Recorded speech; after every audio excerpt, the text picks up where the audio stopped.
Hi hello ನಮಸ್ಕಾರ. ಇವತ್ತಿನ recipe ಬದನೆಕಾಯಿ ಅಥವಾ ಟೊಮ್ಯಾಟೊ ಬಜ್ಜಿ. ಬದನೆಕಾಯಿ ಬೇಡ ಅಂದವರು ಟೊಮೆಟೊನ ಇದೇ ಥರ ಸುಟ್ಕೊಂಡು ಕೂಡ ಮಾಡ್ಬೋದು. ತುಂಬ ಬಲು ರುಚಿಯಾಗಿರುತ್ತೆ. ಜೋಳದ ರೊಟ್ಟಿ ಅನ್ನಕ್ಕೆ ಬೆಸ್ಟ್ ಕಾಂಬಿನೇಷನ್. ಬನ್ನಿ ಹೇಗೆ ಮಾಡೋದು ಅಂತ ನೋಡೋಣ. ಫಸ್ಟು ಇದಕ್ಕೆ ಟೊಮ್ಯಾಟೊ ಬದನೆಕಾಯಿ ಎಲ್ಲ ಸುಟ್ಟು ಇಟ್ಕೊಬೇಕು. ಬದನೆಕಾಯಿ ಸುಟ್ಟಿರೋ ಅಂಥದ್ದು ಅದರ ಔಟರ್ ಲೇಯರ್ನ ತೆಗೆದಿಟ್ಕೊಬೇಕು. ಮತ್ತು ಹರಳುಪ್ಪನ್ನು ಹಾಕಬೇಕು. ಹರಳುಪ್ಪು ಹಾಕಿದ್ರೆ ಮಾತ್ರ ಇದಕ್ಕೆ ಟೇಸ್ಟು ಚೆನ್ನಾಗಿರುತ್ತೆ. ಇಲ್ಲ ಪಿಂಕ್ ಸಾಲ್ಟ್ ಕೂಡ ಹಾಕ್ಕೊಬೋದು. ಆದಷ್ಟು ಹರಳುಪ್ಪನ್ನೇ ಉಪಯೋಗಿಸಿ. ಮತ್ತು ಒಂದು 6 ಮೆಣಸಿನಕಾಯಿ, ಒಂದು ಅರ್ಧ ಈರುಳ್ಳಿ ಎಲ್ಲ ಸುಟ್ಕೊಬೇಕು.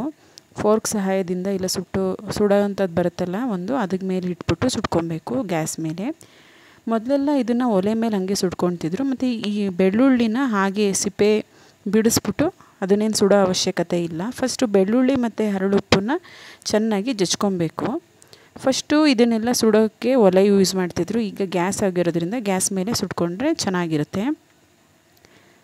ಕಾಲಕ್ಕೆ ತಕ್ಕಂಗೆ ಚೇಂಜ್ ಆಗಬೇಕಲ್ವ.